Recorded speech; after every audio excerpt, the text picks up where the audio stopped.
Jake give two rights. Oh my god.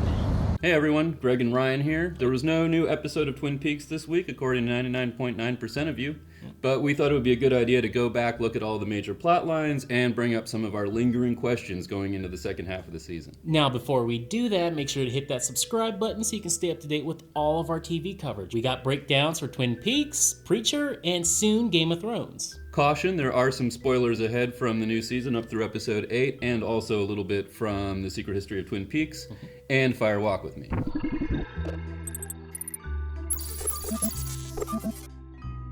Going into episode 9, or part 9, we've got what I think are about 3 main plot lines. Okay. We've got what is Mr. Cooper doing with his plans and schemes that are going on. We've got Dougie Jones / Dale sort of meandering his way back to hopefully consciousness. So, And then we've got the goings on at good old Twin Peaks.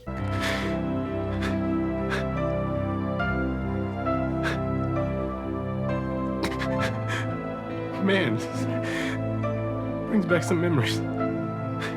okay, so let's start with Mr. Cooper.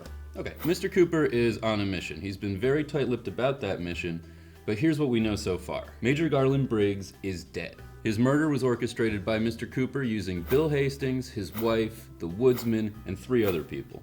Ray, Daria, and Jack. Jack wired his car. Ray was there to acquire information from Hastings' secretary, and Daria, we don't really know. He kills Jack when he no longer needs him, and he kills Daria after learning that she and Ray were plotting to kill him on behalf of Philip Jeffries, and that she didn't have the information that Cooper wanted from Ray. Now, Ray, during this time, got himself busted transporting weapons across the border and landed himself in a federal prison. That's at least what we've been told. That could be bogus, that could be part of somebody's plans, but that's all we really know. Now, before going after Ray, Mr. Cooper talks to who he believes is Philip Jeffries using that elaborate spy tech space phone thing. This is Philip Jeffries, right? You are going back in tomorrow, and I will be with Bob again. Who is this? After that, he has the car accident that was caused by Dale coming through from the Red Room, where he goes into Dougie. And from the car accident, Mr. Cooper gets picked up by state police. They run his prints, they bring him in, and he's taken to the same prison where Ray is. Basically, from there we learn that he actually intended to go to the prison anyway, and maybe even meant to get captured in the first place. We just don't think the car accident was part of that. He's definitely got some blackmail plans to blackmail Warden Murphy, and he also does some crazy hacking stuff while he makes his private phone call. After Cooper and Ray escape, Ray double-crosses Cooper and shoots him, and then all of a sudden, these woodsman guys start appearing and start performing a ritual and rub blood all over Mr. Cooper. Okay, alright, yes. And of course that scene can only be played to a slowed down Moonlight Sonata by Beethoven and monkey screeching. Okay, all right. Now, right after that, of course, Ray calls Philip Jeffries, maybe gets his answering machine. We learn that it's actually kind of likely that Philip Jeffries doesn't quite know everything either. Like, he isn't necessarily the grand master of what's going on, but we'll have to wait and see. Tied up in the middle of all of this Mr. Cooper plot, of course, is that hot, or actually pretty cold on the case, are a series of investigations at just about every level of government. Back in South Dakota, we got a new body. There's a body, all right. In the form of Ruth Davenport's head and presumably the body of Major Garland Briggs. We're introduced to Constance and Detective Dave Macklin and Don Harrison, who lead the investigation. Woof. Things get weird when the prints in the body come up classified and the Air Force has to jump in. Lieutenant Cynthia Knox heads to Buckhorn to confirm with Colonel Davis that the fingerprints are in fact Major Briggs. Somehow. The head is missing. And he's the wrong age. It's likely that Briggs has been traveling between the White Lodge and the regular world. How long have I been gone? 2 days. Strange. Seemed much shorter. Now, we also find inside Major Briggs' body a ring that says, To Dougie, with love, Janie E.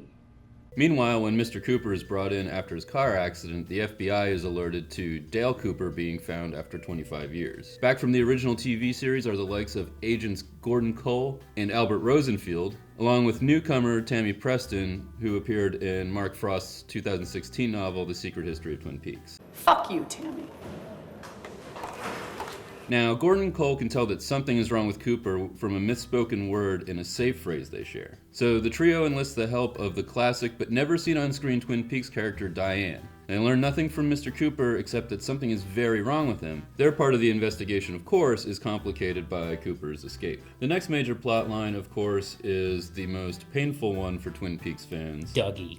Dale Cooper was allowed to leave/escape from the Red Room or Black Lodge. He replaced Dougie Jones, a manufactured doppelganger. Someone manufactured you. Who lives in Nevada with his wife Janie E. and son Sonny Jim. His brain appears to be pretty fried from 25 years in the other place. But weirdly, nobody seems to think this is especially odd behavior for Dougie Jones. Now, in his malaise, Coop is still drawn to certain things like badges, shoes, case files. Case files. The only glimmer of Agent Cooper we've seen so far, in fact, is when he disarms Ike the Spike during an attack outside of his office. Now, Ike was the hitman contracted through Duncan Todd to also kill Lorraine, who is in charge of the hitmen who came after Dougie when Dale first emerged. The best going theory we have right now is that Philip Jeffries is attempting to either wipe out Mr. Cooper and Dale, or just wipe out Mr. Cooper and his handiwork without knowing that Dougie is Dale or has Dale inside of him. Why don't you explain this to me like I'm 5? Now, the show is called Twin Peaks, and the third major plotline isn't quite a singular plotline, but it's just all the little things that are going on inside of Twin Peaks. A lot of it involves characters we know from before, a lot of it involves new characters, and here's what we've got.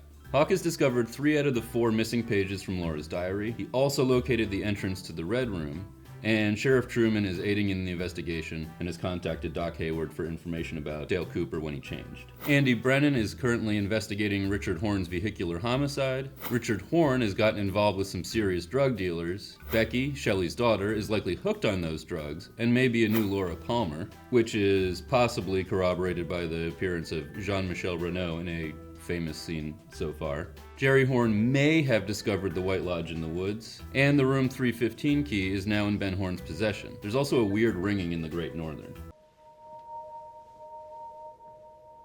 And what's the deal with Tom Page, Beverly Horne's husband, possibly, or brother? We just know they have the same last name. Right, and the weird thing that stands out about that scene is that it's kind of the only scene we've had so far with 2 new characters to the series that doesn't have any apparent connection to any plot line that's happening. It's just a scene that happens. Wait till episode 9. Right. Now we've got a few more lingering questions going into the rest of the series. You know, like where's my favorite character, Audrey Horne? Yeah, where's Audrey? Alright, after 8 episodes, there's no hard evidence to any character connecting them to the anonymous billionaire. Now, it could be Mr. Cooper just because of that photo we got from the FBI. Or it could be James Belushi, who's in charge of the casino. Another popular theory going around right now is that Audrey Horne is the billionaire. Maybe. Now, that it definitely could be Audrey Horne, but that would separate her from the man who is paying Fischler to put out hits on everybody else. You better hope that you never get involved with someone like him. Does that mean that we would have maybe like 2 billionaires? Because there's definitely a he who is in charge of Duncan Todd. Now, I think that's actually Mr. Cooper, who he's talking about. That makes sense. The next lingering question is one of my favorites that you've been looking into. Does David Bowie have a cameo? Alright, hear me out. Now this rumor is picking up steam as we get farther and farther into these episodes. We've heard a lot of Philip Jeffries so far, and it's leading to the fact that we may have some on-cam with Philip Jeffries' character, even though he may just be a box, for all we know. Right. Look, this is a stretch, and it's very hard to see. There's only maybe a 5-month window that they could have got David Bowie to shoot this, and he was also working on Black Star. At the same time, he's dealing with cancer. So I find it very unlikely that he was able to shoot this. Yeah, it's very, very unlikely. But to be totally fair, right? There have been several people who appeared in this series and passed away since production. Yeah. I think the biggest cameo you can hope for is that you're just going to see him on a computer screen, just like they had with Doc Hayward. Right, or the floating head of Major Briggs. Yeah. Okay, the next lingering question is a little wingnut because of actually how little we've seen from season 2 sort of seeping into this. It's definitely been more of Secret History, it's definitely been more Fire Walk with Me. But could Wyndham Earl be behind some of what's going on here?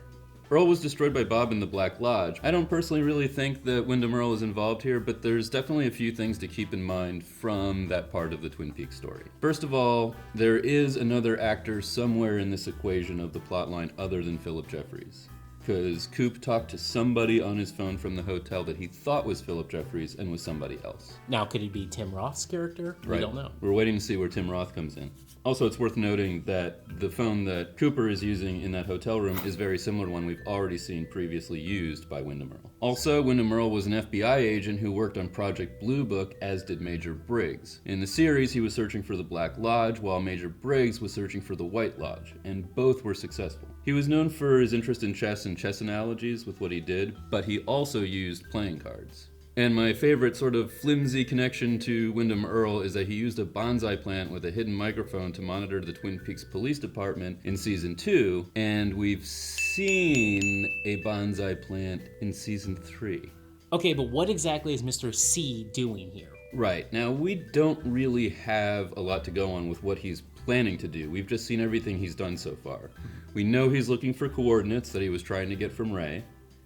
And we also know that he was looking for something that had to do with the image on a card, the Ace of Spades, that he showed to Daria. This has actually been a favorite of speculation around the internet, especially in the comments on our videos and on Reddit, etc., of what exactly the heck is on that card. And here are some of the, a few of the possibilities of what people have been talking about. The first one, which I think is actually really, really likely, is that it resembles the Experiment / Monster New York, seen mainly vomiting Garmin Boja into space during the crazy episode 8. Shape-wise, it's also a little bit similar to Dale's posture when he's emerging from the portal in New York. It resembles ever so slightly the charred, dark, whatever the heck that was that Dougie Jones became. It looks a little bit like the Evolved Arms head, and it also looks a little bit like the Evolved Arms doppelganger's head.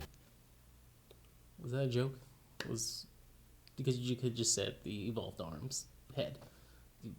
Why? And the last connection, which I think is also a favorite among people, is that it also looks like the symbol on the Owl Cave ring that's been going around.